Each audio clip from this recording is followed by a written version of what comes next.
All right, shalom, shalom. I want to start by giving all praise, honor, and glory to Yahweh Bashmi Yahushai Ba'ashem, Racha HaKodesh. Double honors to the apostles, elders, and bishops of Great Millstone who do well. And peace and salutations to the Akim doing the work in truth and in sincerity across the four corners of the earth. This is your brother Amawan Ariello, the GMS Miami Heralds camp. All right, and real quick, wanted to go into this whole uproar about brain implants, right? Or implantable chips in the brain. And we all know that Elon Musk has been working on, implantable brain chips, or, the ability to connect the brain with a computer, all right? Transhumanism. And he has succeeded to a certain level, okay? But this is becoming mainstream now. So I have an article here, and it goes into Silicon Valley wants to put a chip in your brain, okay? And it says there will come a time in the not so distant future when you decide to stick a computer chip in your brain. At least that's what D. Scott Phoenix told audience at TED 2026 in Vancouver last month. Okay, so it's becoming mainstream. This is becoming popular. A popular idea, a popular thing to do. Okay, being able to enhance, memory, being able to track diseases and things of that nature. And we'll get into it. What the benefits are and what the cons are. Okay.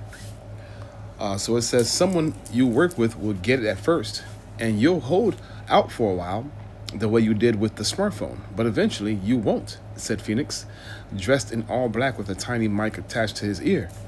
All right, the advantages of integration will be hard to compete with, right? Because we all know at the end of the day, what is Esau really trying to do? Okay, Esau really wants to be like the Most High God. Okay? And this is why he's going through great feats to try to, get these things implemented.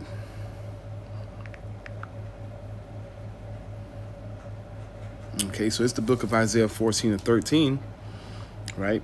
It says, "For thou hast said in thine heart, I will ascend into heaven." Well, I start at verse 12. It says, "How art thou fallen from heaven, O Lucifer?" All right, and that Lucifer just means light. All right, and it's talking specifically about the elites. "Son of the morning, how art thou cut down to the ground?" Which did weaken the nations. And how did he weaken the nations? Through his ideology, through his philosophies. Okay, through his wickedness. 13, "For thou hast said in thine heart, I will ascend into heaven. I will exalt my throne above the stars of God." And who are the stars of the Most High God? It's talking about the children of Israel. Okay, real quick. Let me get a precept to back that up.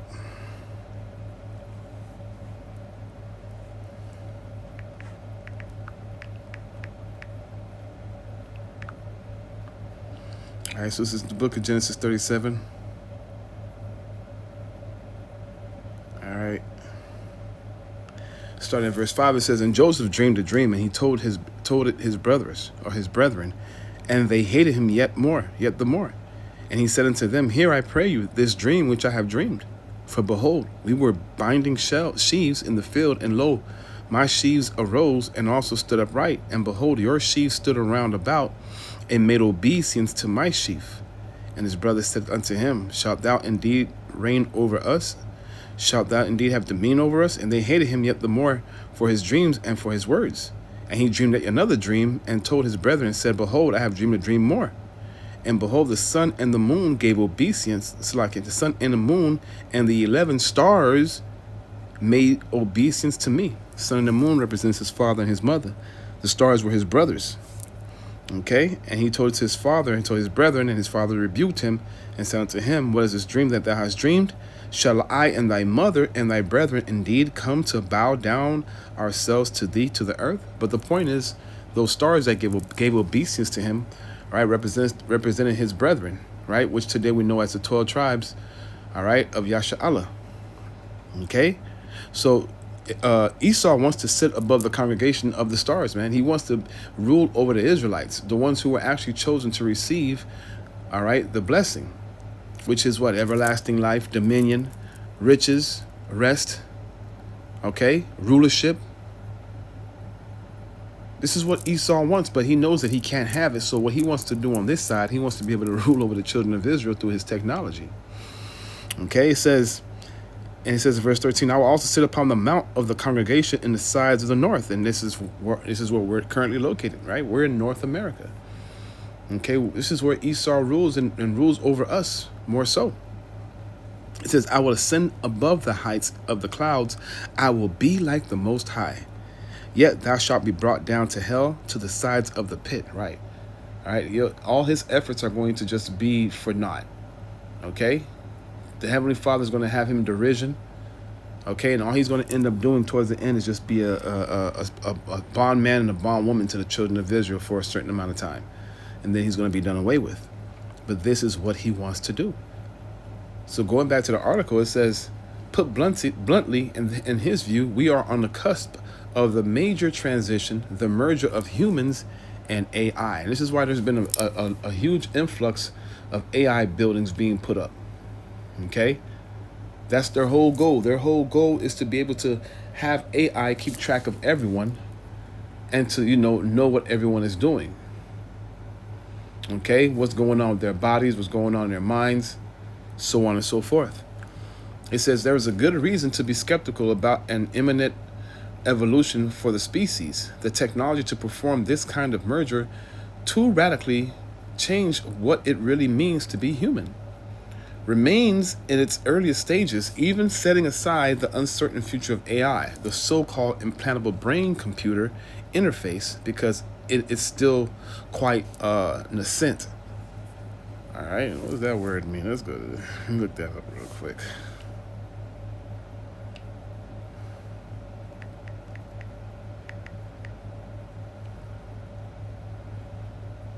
Okay, nascent is an adjective that describes something such as an idea, industry, or trend. All right, so it said it's still even setting aside the uncertain future of AI, the so-called implantable brain-computer interface is still quite nascent, an idea, okay?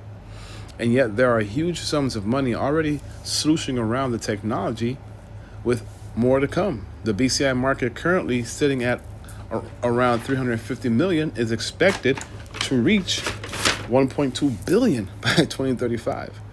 And to be honest with you, I don't think we even have that much time left, man. All right, you heard King Charles. He says that, hey, look, by a certain time, the people are going to need to have a digital ID if they want to be able to participate in his society. All right, and take part of the or to take advantage of government services. Okay. It says that doesn't include companies like the one Phoenix founded, named Vicarious, which sought to use core principles in the brain to build AI that could act like humans. Phoenix, who is now a venture capitalist, sold his company to Alphabet in 2022 and it was funded to the tune of $250 million by investors, including Elon Musk and Mark Zuckerberg. All right, the broader neurotechnology market is projected to expand to $52 billion. All right, by 2032, according to the Neuro Rights Foundation. All right, so this is where we're at with it, man. Okay, Esau wants to rule the world. Esau wants to be able to sit above the children of Israel and rule over them. All right, and keep them in subjection, because as long as we're under his foot, all right, he can continue to stay in power because we're the ones that are set to rule next. Okay, quick precept. All right, it's the book of 2nd Ezra 9. You brothers know this precept. Okay, I'm going to pull it out for those who don't. It's the book of 2nd Ezra 6 and 9. I start at verse 6. It says, Then did I consider these things, and they were all made through me alone, and through none other. By me also they shall be ended, and by none other. Then answered I and said, Well, what shall be the parting asunder of the times? When do we know that Esau's, when are we going to rule, so to speak, okay? And he says, or when shall be the end of the first and the beginning of it that followeth? So Ezra wants to know, when are we going to be in a position of rulership? All right? When are we going to take possession of the world, since it was created for us and our sakes? And he said unto me, from Abraham unto Isaac, right? It's giving you the trend. He's telling you where the covenant started. It went from Abraham to Isaac, And when Jacob and Esau were born of him, Jacob's hand held first the heel of Esau. That was an omen. That was an omen that was set. That was something that was to entail or indicate who would be the ones to rule in the end. Okay, it says in verse 9, it gives you a breakdown. It says, for Esau is the end of the world, and Jacob is the hand of it. It's like, and Jacob is the beginning of it that followeth. So right now we're seeing this current world being ruled by who? Esau, Edom, the so-called white man. Okay, and how do we know Esau's in rulership? Because we just read it. Esau's the end of the world. So we're at the end of the world here. Okay, we're talking about World War III, talking about nuclear war. We're talking about bombing nations going against nations. And did not Yahushua prophesy about these things? Wars and rumors of wars? But he says, be not afraid, right? We're not afraid. I mean, it's a natural feeling to be afraid, but we have faith that Yahushua is going to deliver us, in these last days, man. And he's going to do miracles, and he's going to give certain men the ability to do supernatural things. Okay? So, we're ahead of the game. All right? We're the ones that are winning. Okay, but this is what they want to do. They want to put a chip in you. Okay? They want to be able to control you. They want to be able to see what's going on with you. So, I did like a quick AI thing. I asked AI a couple of questions. Okay, so I said to AI, what is the fourth industrial revolution? Okay, and let me tell you, well, I'll read it. It says the fourth industrial revolution, or 4IR, refers to the current era where advanced technologies are merging the physical, digital, and biological worlds. The term was popularized by Klaus Schwab of the World Economic Forum. It says the first industrial revolution, which was between the 1700s and 1800s, you had steam engines, mechanized factories, and railroads. The second industrial revolution was between 1800 and 1900, where you had electricity, mass production, and also assembly lines. Okay. The third industrial revolution, which I was born in. All right, it says, which is from the 1900s to the 2000s, it says computers, internet, and digital electronics. All right, that was the marking of the third industrial revolution. But the fourth one, it says artificial intelligence, robotics, biotechnology, quantum computing, Internet of Things, IoT, 5G, 6G networks, all right, autonomous vehicles, brain-computer interfaces, and digital currencies and blockchain, right? And we just read that article where it's talking about how the elites want to be able to put a microchip in your brain. We are in the fourth industrial revolution. And it talks about the Internet of Things, right? How things are going to be connected together. Your TV, your refrigerator, your washing machine, your doorbell, your car, your computer, your smartphone, your Apple Watch, your Fitbit. All these things are tied together, even your air conditioner. The Internet of Things, right? So we're in this current time now, man, where, because the scripture says that knowledge would increase in these last days. And how is knowledge, this AI thing, man, it's amazing. I'm not gonna lie. It is amazing. All right, we coming up in a time where watching TV, I only had a couple channels to watch, black and white, to now be able to create something on your phone that looks very human. Okay, that's really like a miracle, man.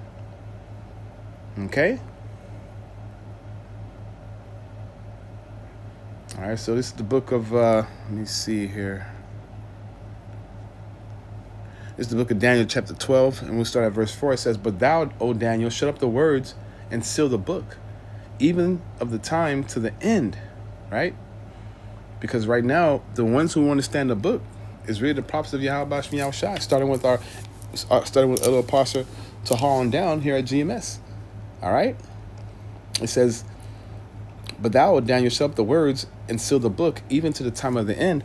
Many shall run to and fro, and knowledge shall be increased." And this is the way that knowledge is being increased, through this fourth industrial revolution.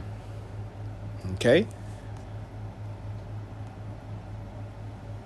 All right, so this is what they want to do. Okay, so it says, what makes the fourth industrial revolution different? It says, unlike previous revolutions, The fourth industrial revolution connects everything together in real time, right? Like I was telling you, smart homes, smart cities, which is coming up next, right? AI decision making. I forget what country elected an AI to be its mayor. Let me see.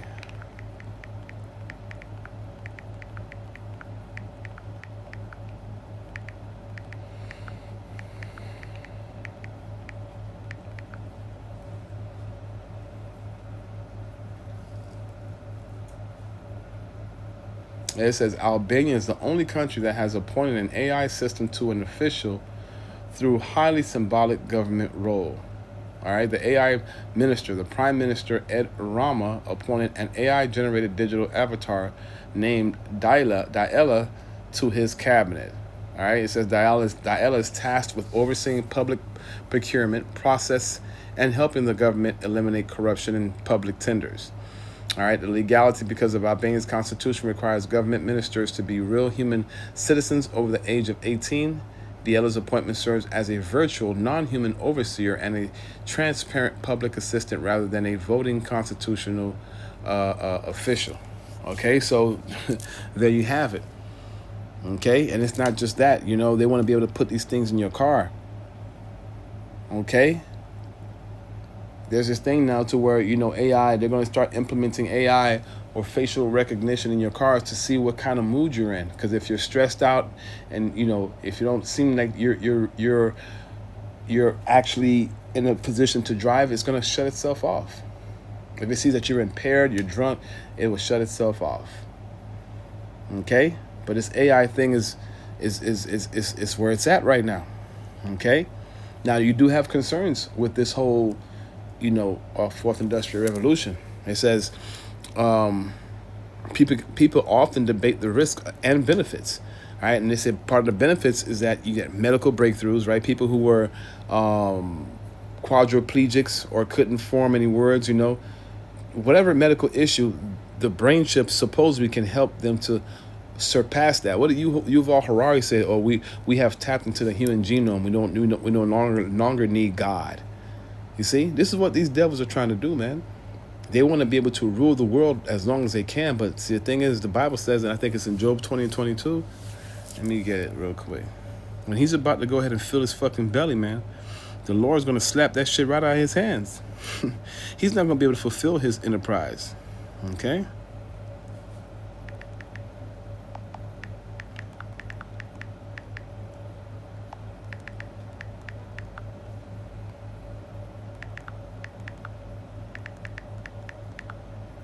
Yeah, Job 20 and 22, it says, in the fullness of his sufficiency, all right, he shall be in straits. Every hand of the wicked, which are the laborers, shall come upon him. When he is about to fill his belly, the Most High shall cast the fury of his wrath upon him, and shall rain it upon him while he is eating.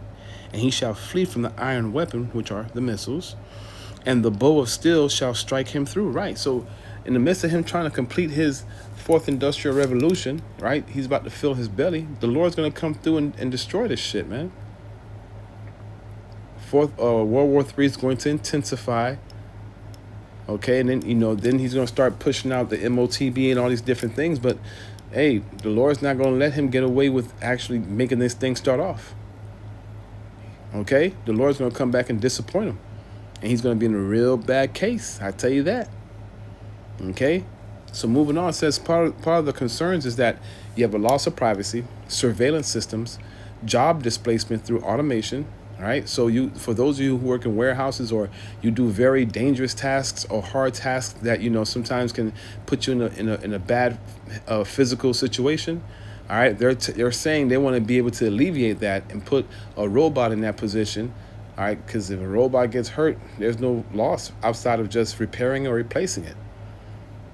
You see, cybersecurity threats, centralized digital control. All right, it says some people also connect the fourth industrial revolution, all right, with cashless societies. Okay, Salakia. All right, social credit systems like China. China has a social credit system, and they have facial recognition on the streets. I think when they first, started the program, someone they were looking for over 25 to 50 years walked by a store, and the AI was able to detect them and followed him, and they were able to capture this person. You see? Centralized digital control. All right? Transhumanism, and it says, you know, the prophetic interpretation of world events. Right? Because, you know, people read the Bible. People know, have heard about the mark of the beast. You've had movies come out talking about the mark of the beast. And, you know, what's that movie with Kirk Cameron? I forget what it was. It's not Taken or The Rapture, some shit. Right? But it you know, the Christians watch this shit, man. All right? They truly believe that, you know, there's going to be a mark that you're going to take in your left hand or your right hand. And a lot of these people are not going to take it. And there's going to be a lot of uproars, man. Because in order to function in his society, like the king says, in order for you to take advantage of governmental services, you have to take the chip. You have to be a part of their government. You see? And, you know, there's a lot of precepts that come out in regards to this. You have Revelations 13, all right, 16 through 17, where it talks about he causeth all, both small and great, rich and poor, receive the mark in their left hand or in their forehead. Yeah. Okay? So let me get another precept here for you. Okay, it's going to be in the book of 2 Timothy. All right, chapter 3, starting at verse 1. It says, "This know also that in the last days perilous times shall come." Right? We're in perilous times right now. World War III is popping off. All right, it's the commencement of it. There's a lack of oil coming through the Strait of Hormuz, a lack of fertilizer, which the farmers need to plant their crops and reap a harvest. Okay, we haven't seen it yet, but it's coming.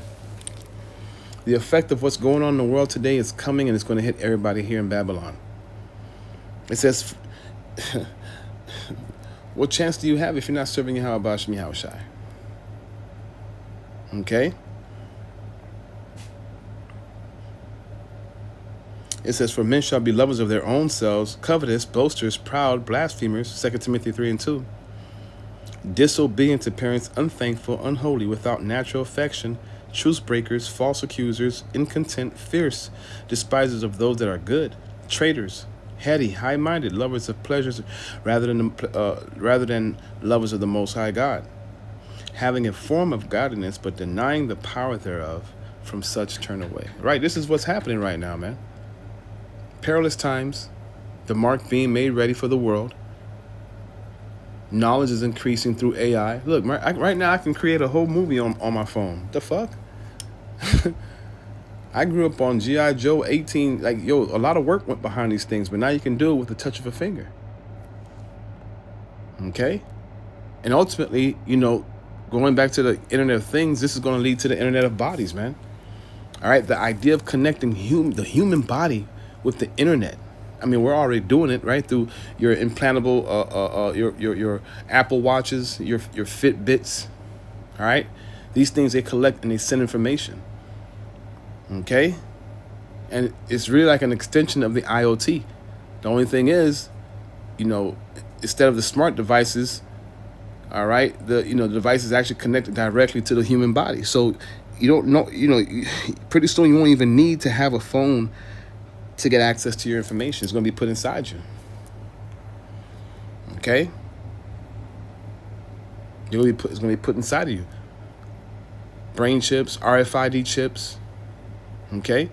Neuralink is developing his own, Elon Musk is developing his own interface, brain to computer interface. Okay? And this is coming. It's coming, man. It's coming. All right? And it says, why government and companies are interested, all right? Medical benefits, they're going to tell you it's going to be for early disease detection, remote patient monitoring, faster emergency responses, and assistance for paralysis or disabilities, right? They want to create miracles, man. He wants to be the Most High God. He wants to be able to heal people and do all these things and bypass the Lord. But when you see someone in that condition, it's the Lord who did him like that, man. Esau, you can't reverse what the Lord already did. Well, at least he's trying. Okay?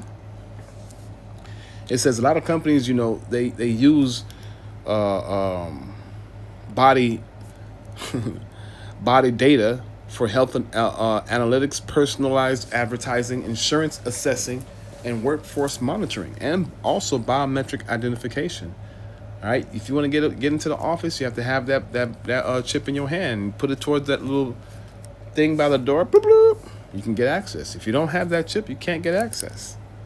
And this is why a lot of people are going to be on the streets when this thing gets implemented here in America, man.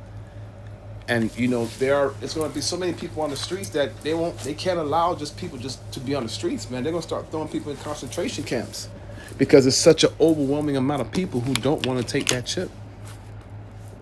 This is what we're coming into. Perilous times, man. Perilous times. Okay, so you know that's pretty much what I have for now. You know, hey, stay vigilant, man. Just keep watching to see what the Lord is doing. We know we're not supposed to take that chip, but the Lord said He's in the hour of temptation that He was going to keep us from taking that chip, which is why it's very important to trust in Yahweh B'Shem Yahushai, serve Yahweh B'Shem Yahushai, because there's nothing that you could have done to have received this gift of life. It's because Yahweh B'Shem Yahushai chose you to receive salvation. That's why we're doing what we're doing, because we're grateful. We don't deserve it. It's a gift.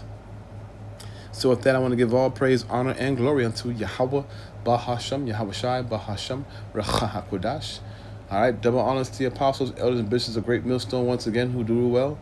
And peace and salutation to the Akim that's doing the work in truth and in sincerity. All right, across the four corners of the earth. And also a shalom to the few sisters that are listening. And a shalom to the hopeful elect. Okay? May Yahweh B'Shem Yahshua Barakatum. Shalom.